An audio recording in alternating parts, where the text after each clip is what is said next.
Well, hi there everyone, and welcome to the channel. My name's Kareth. Thanks for stopping by today. I'm gonna bust out some of my freeze-dried food and make a giant homemade Pop-Tart today because yeah, it's delicious. It's really fun. This is a crowd pleaser. The family loves it. For my filling, I'm going to be using my very berry jam filling. You can use whatever kind of filling you like. I like the fruit filling, so I'm going to be doing strawberries and blueberries today, but you could use, just strawberries, just blueberries. You could do peaches, mangoes would be good, I'm sure, whatever you like. I'll include the full recipe down below in the description box with all the measurements and stuff like that, but this is just going to give you an idea of how I make my jam filling. This recipe is the same one I've used in my previous videos on YouTube. I have like blueberry pie bars I've used this jam recipe for, and a couple other things. So anyway, I will link those below as well in the description box. So freeze-dried fruit, it's great to make a homemade jam with. It's really easy because it's already washed and chopped for you. You're just dumping it out of the can and adding some water, sugar, a pinch of salt, and getting some heat going. So in order to thicken this jam filling, I've just got some cornstarch. I'm making a slurry with some cool water, and we'll add that towards the end of cooking. So you just want to bring this to a simmer on your stove and just let that fruit cook. That's all that you need to do at this point. Just, turn it down to like a medium low and let it simmer away on the stove while you go ahead and make your pie crust. If you have my pie crust mix on your shelf, this is really quick. If not, I'll put the recipe down below. It's very easy to make this pie crust mix. I love having it on the shelf, and it's just really convenient because it's shelf stable and it's a just add water mix. Now, I actually forgot to film when I put the water in the mix. I don't know what happened. I turned off the camera instead of turning it back on. Sorry about that. But I did add probably 4.5 tablespoons of water to my pie crust mix.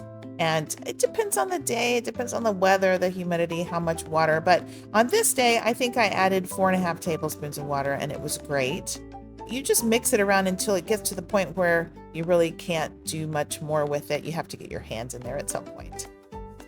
Okay, meanwhile, check on that jam filling. These things are happening at the same time. I've gotten that to a boil. It's softened, so I get out my potato masher and just mash up some of the larger chunks of fruit. And yeah, I'm just making that filling for the Pop-Tart. Let that simmer away and reduce. Meanwhile, I put a little glove on. I got to get my hands in there.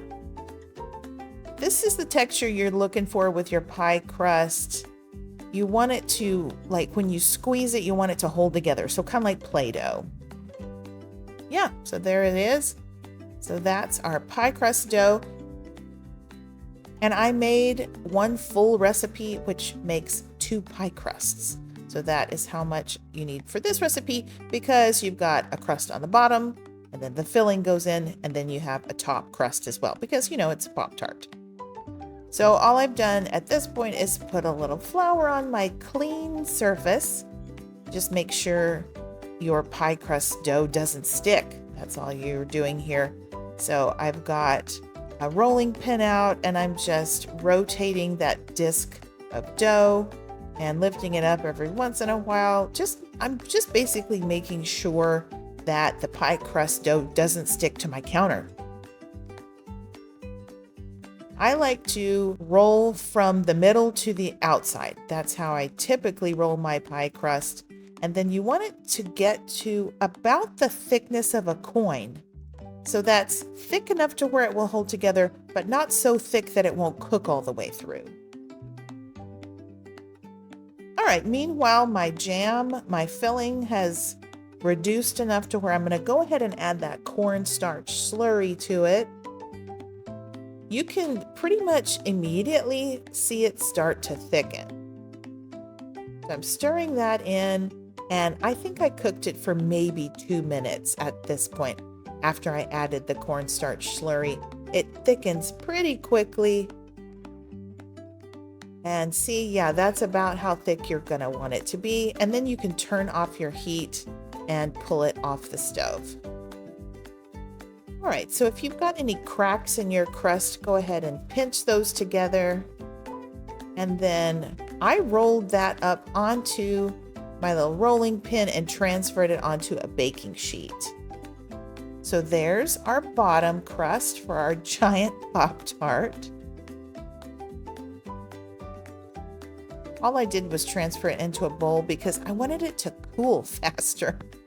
That's all I was doing there. So I cooled it. I felt like it was cool enough to add to the bottom crust. And I just used an offset spatula. Smooth that out into a layer. Do leave a border because you're going to need to seal the edges. And then roll out your second crust and put it on the top. Isn't that cute? And kind of seal your edges. I just got out my pizza cutter and I trimmed up those edges there. And then if you have any little holes or perforations in your crust, you can make a little patch out of your dough scraps. Go ahead and seal your edges with the tines of a fork. And that way your berry jam filling won't ooze out of the sides. Now I went ahead and made a milk wash to brush on the top of my crust. And I do that because I like my crust to stay a little bit crisp. And I think having that milk wash barrier helps the crust to stay a little bit crisper after you add the icing to the top or the glaze. This is really an optional step, but I like to do it. And I used our Thrive Life instant milk powder to make milk because I don't keep milk in my fridge anymore. Go ahead and poke some holes with your fork and bake that up. And as it bakes, you can make the icing for the Pop-Tart. I'm just using some powdered sugar and I added a little bit of strawberry sugar. I had some leftover strawberry sugar from when I had made some scones, my recipe for strawberry scones, and I just had a little bit left over. I used that. All it is freeze-dried strawberry, just a few strawberries I put in the blender with some sugar. That's all that is. And then I add a little lemon juice, a little water, and that's the glaze. And once your Pop-Tart has come out of the oven and it's completely cooled, as in completely cooled. Okay, wait until it's cool to add the icing to it. If you add the icing when it's hot, it'll just run everywhere. So wait until it's cooled, add your icing, spread it out, and then you can top it with whatever you want to top it with. I like sprinkles, but I didn't really have any, so I just added some more of my icing sugar. But I love those little multicolored little circular sprinkles that you get for the cupcakes. I think they're so cute. But you can add whatever sprinkles you like. And then I like to cut this into 8 pieces. Just cut it like a pizza. And there you have it, y'all. Here's our homemade Pop-Tart. Isn't that so pretty? You can see that gorgeous berry filling in the middle. And then our icing and our strawberry sugar. Such a pretty Pop-Tart. And it's so yummy. It's really, really way better than anything you could buy at the store. I love making homemade things. It's so satisfying. So delicious. And here's a close-up of that amazing pie crust. Isn't that just wonderful? I love it. All right, so I wanted to show you, you can cut into it and have just a really delicious homemade Pop-Tart here. That berry filling is so pretty. And I just really wanted to show you the flaky layers of the pie crust. Ah, y'all, if you haven't made my homemade pie crust yet, what's stopping you? You should totally make it. It's really not hard. And it's very forgiving. Not only is it shelf stable and just add water, but also it doesn't really mess up on you. I mean, if you have to roll it and then re-roll it, it's still tender and flaky and delicious. All right. Well, I hope y'all give this a try. I'll put the full recipe in the description box below, and I'm also going to include links to my cookbooks. So if you like meals in jars, if you like to have a written form of my recipes, I do have 2 cookbooks out at this time. I have 2 ebooks, and the first one I have available in print form. It's in paperback form, and I have it on Amazon.